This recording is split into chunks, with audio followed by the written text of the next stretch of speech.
दुनिया के सबसे बड़े टीकाकरण अभियान, इस विषय में अभी विस्तार से हमारी चर्चा हुई। प्रेजेंटेशन में भी काफी चीजें डिटेल बताई गई है और हमारे राज्यों के डिस्ट्रिक्ट लेवल के अधिकारियों तक बहुत विस्तार से इसकी चर्चा हुई है और इस दरमियान कुछ राज्यों से अच्छे सुझाव भी मिले हैं। केंद्र और राज्यों के बीच इस संवाद और सहयोग ने कोरोना से लड़ाई में बहुत बड़ी भूमिका निभाई है। एक प्रकार से फेडरलिज्म का उत्तम उदाहरण इस सारी लड़ाई में हम लोगों ने प्रस्तुत किया है। साथियों, आज हमारे देश के पूर्व प्रधानमंत्री स्वर्गीय लाल बहादुर शास्त्री जी की पुण्यतिथि भी है। मैं उन्हें अपनी भावभीनी श्रद्धांजलि अर्पित करता हूं। 1965 में शास्त्री जी ने एडमिनिस्ट्रेटिव सर्विस की एक कॉन्फ्रेंस में एक महत्वपूर्ण बात कही थी, जिसका जिक्र मैं यहां आपके सामने करना चाहता हूं। उन्होंने कहा था कि the basic idea of governance as I see it is to hold the society together so that it can develop and march towards certain goals. The task of the government is to facilitate this evolution, this process. मुझे संतोष है कि corona के इस संकट काल में हम सभी ने एकजुट होकर काम किया। जो सीख लाल बहादुर शास्त्री जी ने दी थी, उसी पर चलने का हम सब ने प्रयास किया और इस दरमियान संवेदनशीलता के साथ त्वरित फैसले भी किए गए, जरूरी संसाधन भी जुटाए गए और देश की जनता को निरंतर हम लगातार जागरूक भी करते रहे। और आज इसी का परिणाम है कि भारत में कोरोना का संक्रमण वैसा नहीं है और न ही वैसा फैला है जैसा दुनिया के अन्य देशों में हमने देखा है। जितनी घबराहट और चिंता 7-8 महीने पहले देशवासियों में थी, अब लोग उससे बाहर निकल चुके हैं। ये अच्छी स्थिति है, लेकिन केयरलेस न हो जाए, ये भी हमें चिंता करनी है। देशवासियों में बढ़ते विश्वास का प्रभाव आर्थिक गतिविधियों पर भी सकारात्मक रूप से दिखाई दे रहा है। मैं आपके राज्य प्रशासन की भी दिन रात जुटे रहने के लिए प्रशंसा करता हूं। साथियों, अब हमारा देश कोरोना के खिलाफ लड़ाई में एक निर्णायक चरण में प्रवेश कर रहा है। ये चरण है वैक्सीनेशन का। जैसे यहां जिक्र हुआ, 16 जनवरी से हम दुनिया का सबसे बड़ा टीकाकरण अभियान शुरू कर रहे हैं। ये हम सभी के लिए गौरव की बात है कि जिन 2 वैक्सीन को इमरजेंसी यूज ऑथराइजेशन दिया गया है, वो दोनों ही मेड इन इंडिया है। इतना ही नहीं, 4 और वैक्सीन प्रोग्रेस में है। और ये जो मैं करीब 60-70% काम पहले राउंड का होने के बाद बैठने की चर्चा इसलिए करता हूं कि उसके बाद और वैक्सीन भी आ जाएगी और जब और वैक्सीन आ जाएगी तो हमें फ्यूचर का प्लान करने में वो भी एक बहुत बड़ी सुविधा रहेगी। और इसलिए सेकंड पार्ट इसका जो है, जो हम 50 से ऊपर वालों के लिए जाने वाले हैं, तब तक शायद हमारे पास और भी कुछ वैक्सीन आने की संभावनाएं हैं।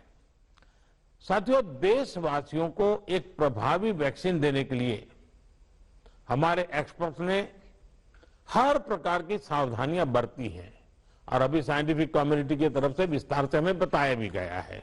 और आपको मालूम होगा, मैं इस विषय में जब भी मुख्यमंत्रियों के साथ बात हुई, मैंने हमेशा एक ही जवाब दिया था कि इस विषय में हम जो भी निर्णय करना होगा वो साइंटिफिक कम्युनिटी जो कहेगी वो ही हम करेंगे। साइंटिफिक कम्युनिटी को ही हम फाइनल वर्ड मानेंगे और हम उसी प्रकार चलते रहे हैं। कई लोग कहते थे देखिए दुनिया में वैक्सीन आ गई, भारत क्या कर रहा है, भारत सो रहा है, इतने लाख हो गया, इतना हो गया, भारत कुछ, ऐसी भी चिल्लाहट हुई। लेकिन फिर भी हमारा मत था कि ये साइंटिफिक कम्युनिटी और देश के लिए जिम्मेवार लोग हैं, उनकी तरफ से जब आएगा तभी हमारे लिए उचित होगा, और हम उसी दिशा में चले हैं। बड़ी बात जो मैं दोहराना चाहता हूं कि हमारी दोनों वैक्सीन दुनिया की दूसरी वैक्सीन से ज्यादा कॉस्ट इफेक्टिव है। हम कल्पना कर सकते हैं अगर भारत को कोरोना टीकाकरण के लिए विदेशी वैक्सीन पर पूरी तरह निर्भर रहना पड़ता तो हमारे क्या हालत होते, कितनी बड़ी मुश्किल होती, हम उसका अंदाज लगा सकते हैं। ये वैक्सीन भारत की स्थितियां और परिस्थितियों को देखते हुए निर्मित की गई है। भारत के टीकाकरण का जो अनुभव है, जो दूर सुदूर क्षेत्रों तक पहुंचने की व्यवस्थाएं हैं, वो कोरोना वैक्सीनेशन कार्यक्रम में बहुत उपयोगी सिद्ध होने वाली है। साथियों, आप सभी राज्यों के साथ सलाह मशवरा करके ही ये तय किया गया है कि टीकाकरण अभियान की शुरुआत में किसे प्राथमिकता दी जाएगी। हमारी कोशिश सबसे पहले उन लोगों तक कोरोना वैक्सीन पहुंचाने की है जो देशवासियों की स्वास्थ्य सुरक्षा में जुटे हुए हैं, जो हमारे हेल्थ वर्कर्स हैं, सरकारी हो या प्राइवेट, पहले उनको टीका लगाया जाएगा।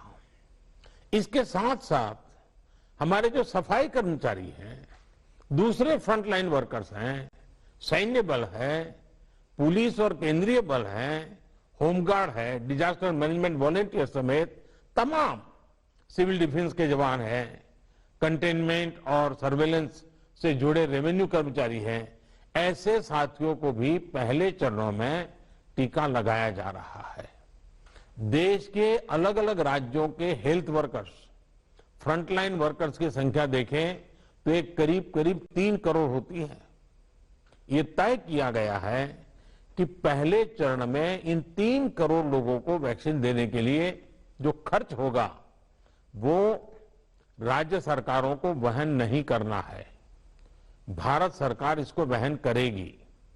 साथियों, वैक्सीनेशन के दूसरे चरण में, वैसे एक प्रकार से वो तीसरा चरण हो जाएगा, लेकिन हम अगर इन 3 करोड़ को एक माने तो दूसरा चरण 50 वर्ष से ऊपर के सभी लोगों को और 50 वर्ष से नीचे के उन बीमार लोगों को जिनको संक्रमण का सबसे ज्यादा खतरा है, उनको टीका लगाया जाएगा। आप सभी परिचित हैं कि बीते कुछ हफ्तों में जरूरी इंफ्रास्ट्रक्चर से लेकर लॉजिस्टिक तक की तैयारियां सभी राज्यों और केंद्र शासित प्रदेशों के साथ विचार विमर्श करके, लगातार मीटिंगें करके, मॉड्यूल्स बना करके इसको पूरा किया गया है। देश के लगभग हर जिले में ड्राई रन्स भी पूरे हो चुके हैं। इतने बड़े देश में सभी जिलों में ड्राई रन्स हो जाना, ये भी अपने आप में हमारी काफी बड़ी कैपेबिलिटी को दिखाता है। हमारी जो नई तैयारियां हैं, जो कोविड के एसओपीज हैं, उनको अब हमें अपने पुराने अनुभवों के साथ जोड़ना है। भारत में पहले से ही अनेक यूनिवर्सल इम्यूनाइजेशन प्रोग्राम ऑलरेडी चल रहे हैं, हमारे लोग बड़ी सफलतापूर्वक कर भी रहे हैं। मिशन रूबेला जैसी बीमारियों के खिलाफ भी व्यापक कैंपेन हम लोग चला चुके हैं। दुनिया के सबसे बड़े चुनाव और देश के कोने कोने तक पहुंचकर मतदान की सुविधा देने का भी हमारे पास एक बहुत ही अच्छा अनुभव है। इसके लिए जो बूथ स्तर की रणनीति हम बनाते हैं, उसी को हमें यहां भी प्रयोग में लाना है। साथियों, इस टीकाकरण अभियान में सबसे अहम उनकी पहचान और मॉनिटरिंग का है जिनको टीका लगाना है। इसके लिए आधुनिक टेक्नोलॉजी का उपयोग करते हुए कोविन नाम का एक डिजिटल प्लेटफॉर्म भी बनाया गया है। आधार की मदद से लाभार्थियों की पहचान भी की जाएगी और उनको दूसरी डोज समय पर मिले, ये भी सुनिश्चित किया जाएगा। मेरा आप सभी से विशेष आग्रह रहेगा कि टीकाकरण से जुड़ा रियल टाइम डेटा कोविन पर अपलोड हो, ये सुनिश्चित करना है। इससे जरा सी चूक भी इस मिशन को नुकसान पहुंच सकता है। कोविन पहले टीके के बाद एक डिजिटल वैक्सीनेशन सर्टिफिकेट जनरेट करेगा। लाभार्थी को यह सर्टिफिकेट टीका लगाने के बाद डिजिटली तुरंत देना जरूरी है, ताकि उसे सर्टिफिकेट लेने के लिए फिर न आना पड़े। किसको टीका लग चुका है ये तो इस सर्टिफिकेट से पता चलेगा ही, साथ ही दूसरी डोज उसको कब लगेगी इसके रिमाइंडर के रूप में भी ये काम करेगा। दूसरी डोज के बाद फाइनल सर्टिफिकेट दिया जाएगा। साथियों, भारत जो करने वाला है उसे दुनिया के अनेक देश फिर फॉलो करेंगे, इसलिए हमारी जिम्मेदारी बहुत ज्यादा है। एक और अहम तथ्य है जिसका हमें ध्यान रखना है, दुनिया के 50 देशों में 3-4 सप्ताह से वैक्सीनेशन का काम चल रहा है। करीब करीब 1 महीना हुआ, लेकिन अब भी करीब करीब 2.5 करोड़ लोग ही वैक्सीन हो पाई है पूरी दुनिया में। उनकी अपनी तैयारियां हैं, उनका अपना अनुभव है, उनका सामर्थ्य है, वो अपने तरीके से कर रहे हैं। लेकिन अब भारत में हमें अगले कुछ महीनों में ही लगभग 30 करोड़ आबादी के टीकाकरण का लक्ष्य हासिल करना है। इस चुनौती का पूर्वानुमान लगाते हुए ही बीते महीनों में भारत ने बहुत व्यापक तैयारियां की हैं। कोरोना की वैक्सीन से अगर किसी को कुछ असहजता होती है तो उसके लिए भी जरूरी प्रबंध किए गए हैं। यूनिवर्सल इम्यूनाइजेशन प्रोग्राम में पहले से ही इसके लिए एक मैकेनिज्म हमारे पास रहता है। कोरोना टीकाकरण के लिए इसको और मजबूत किया गया है। साथियों, वैक्सीन और टीकाकरण की इन बातों के बीच हमें यह भी याद रखना है कि कोविड से जुड़े जो प्रोटोकॉल हम फॉलो करते आ रहे हैं उनको इस पूरी प्रक्रिया के दरमियान भी बनाए रखना है। थोड़ा सा भी लूजनेस नुकसान कर सकता है।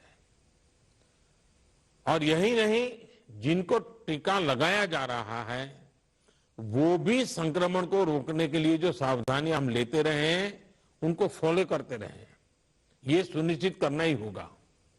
एक और बात जिस पर हमें बहुत गंभीरता से काम करना है, हर राज्य, हर केंद्र शासित प्रदेश को ये सुनिश्चित करना होगा कि अफवाहों पर, वैक्सीन से जुड़े अपप्रचार को कोई हवा न मिले। इफ्स और बट्स से बात नहीं होनी चाहिए। देश और दुनिया के अनेक स्वार्थी तत्व हमारे इस अभियान में रुकावट डालने की कोशिश कर सकते हैं।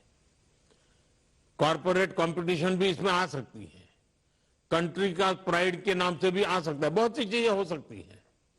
ऐसी हर कोशिश को देश के हर नागरिक तक सही जानकारी पहुंचाकर हमें नाकाम करना है। इसके लिए हमें धार्मिक और सामाजिक संस्थाओं, एनवाईके हो, एनएसएस हो, सेल्फ हेल्प ग्रुप्स हो, प्रोफेशनल बॉडीज हो, रोटरी, लायंस क्लब जैसे संस्थाएं हो, रेड क्रॉस जैसी संस्थाएं हो, इन सबको हमने साथ जोड़ना है। जो हमारी रूटीन स्वास्थ्य सेवा है, जो दूसरे टीकाकरण अभियान, वो भी ठीक से चलते रहें, इसका भी हमने ध्यान रखना है। क्योंकि हमें मालूम है कि हम 16 को शुरू कर रहे हैं, लेकिन हमारे 17 को एक रूटीन वैक्सीन का भी डेट है। तो इसलिए हमारा जो रूटीन वैक्सीन का काम चलता है वो भी कहीं डैमेज नहीं होना चाहिए। आखिरी में एक और गंभीर विषय के बारे में आपसे जरूर बात करना चाहता हूं। देश के 9 राज्यों में बर्ड फ्लू की पुष्टि हुई है। ये राज्य हैं केरला, राजस्थान, हिमाचल प्रदेश, गुजरात, हरियाणा, उत्तर प्रदेश, मध्य प्रदेश, दिल्ली और महाराष्ट्र। बर्ड फ्लू से निपटने के लिए पशुपालन मंत्रालय द्वारा कार्य योजना बनाई गई है, जिसका तत्परता से पालन आवश्यक है। इसमें डिस्ट्रिक्ट मजिस्ट्रेट की भी बड़ी भूमिका है। मेरा आग्रह है कि प्रभावित राज्यों के मुख्यमंत्री साथी भी मुख्य सचिवों के माध्यम से सभी डिस्ट्रिक्ट मजिस्ट्रेट का मार्गदर्शन करें। जिन राज्यों में अभी बर्ड फ्लू नहीं पहुंचा है, वहां की राज्य सरकारों को भी पूरी तरह सतर्क रहना होगा। हमें सभी राज्यों, स्थानीय प्रशासन को वाटर बॉडीज के आसपास, पक्षी बाजारों में, जू में, पोल्ट्री फार्म इत्यादि पर निरंतर निगरानी रखनी है, ताकि पक्षियों के बीमार होने की जानकारी प्राथमिकता पर मिले। बर्ड फ्लू की जांच के लिए जो लेबोरेटरीज हैं, वहां समय पर सैंपल भेजने सही स्थिति का जल्दी पता लगेगा और स्थानीय प्रशासन भी उतनी ही तेजी से कार्रवाई कर पाएगा। वन विभाग हो, स्वास्थ्य विभाग, पशुपालन विभाग के बीच जितना अधिक कोऑर्डिनेशन होगा, उतनी ही तेजी से हम बर्ड फ्लू के नियंत्रण में सफल होंगे। बर्ड फ्लू को लेकर लोगों में अफवाहें न फैले, इसे भी हमें देखना होगा। मुझे पूरा विश्वास है कि हमारे एकजुट प्रयास हर चुनौती से देश को बाहर निकालेगा। मैं फिर एक बार आप सबका बहुत आभारी हूं और 60% काम होने के बाद हम दोबारा एक बार बैठ करके रिव्यू करेंगे। उस समय जरा विस्तार से भी बात करेंगे और तब तक कुछ नई वैक्सीन आ जाए तो उसको भी हम संज्ञान में लेकर के आगे की अपनी रणनीति बनाएंगे। बहुत बहुत धन्यवाद आप सबका।